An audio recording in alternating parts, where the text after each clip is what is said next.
Во время поединка с Дартом Вейдером на Беспине Люк потерял не только свою правую руку, но и свой световой меч. Точнее, это был меч его отца, Энакина Скайуокера. Позже он вернулся в Облачный город и попытался отыскать его, но безуспешно.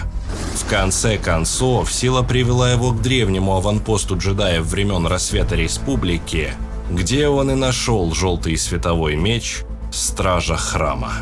Некоторое время Люк пользовался им, пока во время одной из миссий его не повредили дроиды-убийцы. Оружие все еще работало, но желтый кристалл внутри него треснул. Люку нужно было срочно найти замену поврежденному Кайбер-кристаллу. Поэтому он и Р-2 отправились на оккупированную имперцами планету Кристофсис, где они встретили таинственную Гретту, у которой была своя личная вендетта против Империи. Она согласилась помочь Люку в его поисках, но вскоре после этого на них напало огромное существо. К счастью, эксперт по кайберам, которого они искали, доктор Куата, появился как раз вовремя.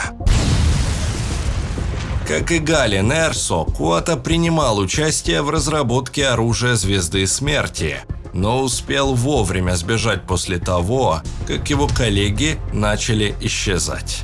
Впервые мы узнаем о нем из романа Джеймса Лусена «Катализатор», приквела фильма «Изгой-1».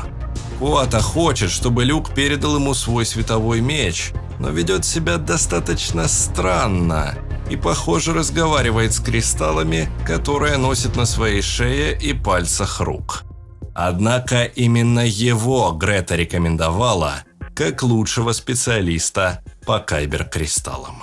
Поэтому Люку не оставалось ничего другого, кроме как протянуть ему свое оружие и попросить о помощи. Схватив меч, он тут же разобрал его и, не обращая внимания на возмущение Люка, извлек из него поврежденный кайбер-кристалл. Проведя быстрый осмотр с помощью своих линз, доктор сразу же определил, что тот фактически треснул пополам. На вопрос Люка, может ли Куата помочь ему в этой ситуации, доктор ответил утвердительно, но взамен он попросит сделать кое-что и для него. После того, как все трое прибыли в жилище Куаты, доктор узнает, что юный Скайуокер имеет очень поверхностное знание об устройстве и принципе работы световых мечей. Решив поделиться своими знаниями с Люком, он отдельно остановился на важности установления хорошей связи между владельцем меча и самим кристаллом. Если она будет налажена, то при использовании меча появится ощущение, как будто он двигается сам по себе. Люк ответил, что никогда не чувствовал ничего подобного, о чем говорит Куата, ни с его новым световым мечом, ни с первым, потерянным в облачном городе. Доктор объяснил это тем, что Люк нашел его. Он не выбирал этот кристалл, так же, как и сам Кайбер не выбирал Люка. Ну а с первым оружием, вероятно, была похожая ситуация. Скайуокер подтвердил эти слова, рассказав Куате, что тот меч ему подарили, и когда-то он принадлежал его отцу, великому джедаю. Далее доктор собрался стабилизировать поврежденный желтый кристалл, и тогда Люк вспомнил о его условии сделать что-то взамен. Как оказалось, доктор хотел, чтобы он провел немного времени с красным кристаллом. Куата знал, что для получения багрового оттенка ситхи используют силу темной стороны. Наполняя кристалл своей болью и гневом, они заставляют его кровоточить.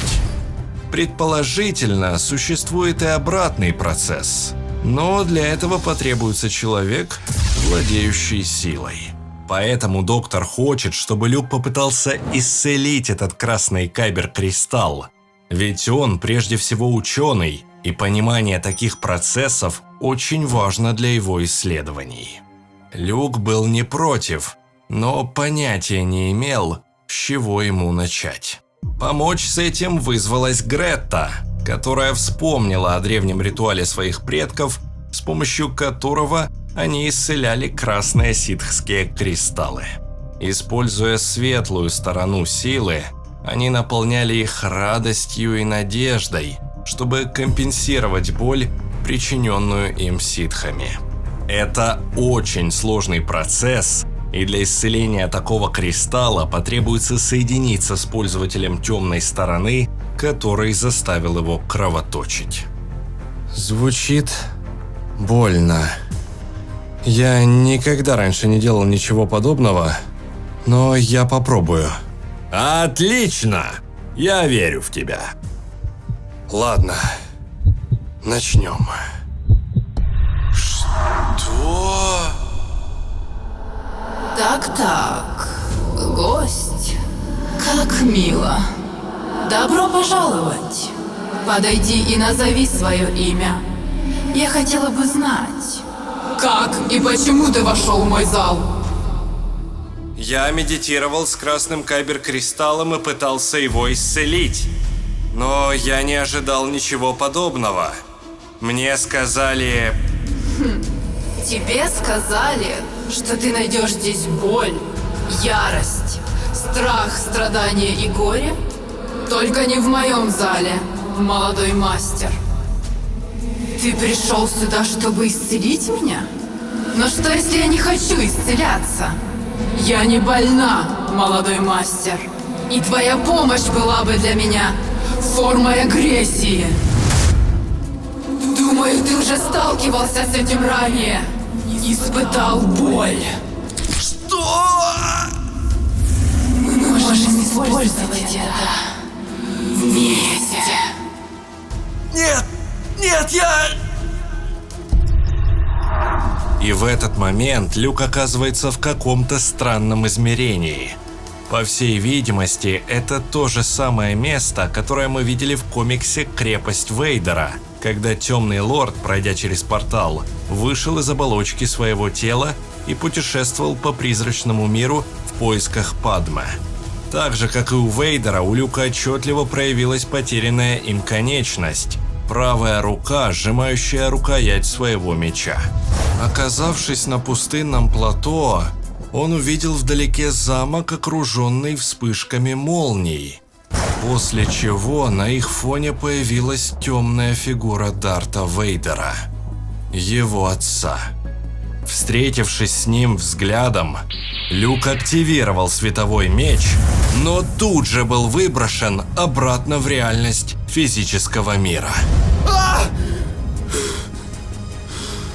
Гретта моментально оказалась возле Люка, желая убедиться в том, что с ним все в порядке. А сзади нее, с планшетом в руках, уже замер доктор Куата, которому не терпелось узнать все подробности. Что случилось? Скажи мне, что ты видел? Думаю, я видел своего отца. Великого джедая? Что бы делал великий джедай внутри красного кайбер-кристалла? Видя, в каком состоянии находится сейчас Люк, Грета попросила Куату оставить его в покое и просто выполнить свою часть сделки. Однако доктор считал работу Люка еще не законченной и передал ему молодой прозрачный кристалл, которому было всего лишь около 1 миллиона лет. Этот кайбер не взаимодействовал еще ни с одним пользователем силы, и на вопрос Люка, что он должен делать теперь, Куата предложил просто соединиться с ним и посмотреть, как будут развиваться события дальше. Ладно, хуже, чем с красным, уже не будет. Но я не уверен, что смогу сделать многое. Начнем заново. На этот раз Люк оказался на Дагобе, а перед ним был его учитель, мастер Йода.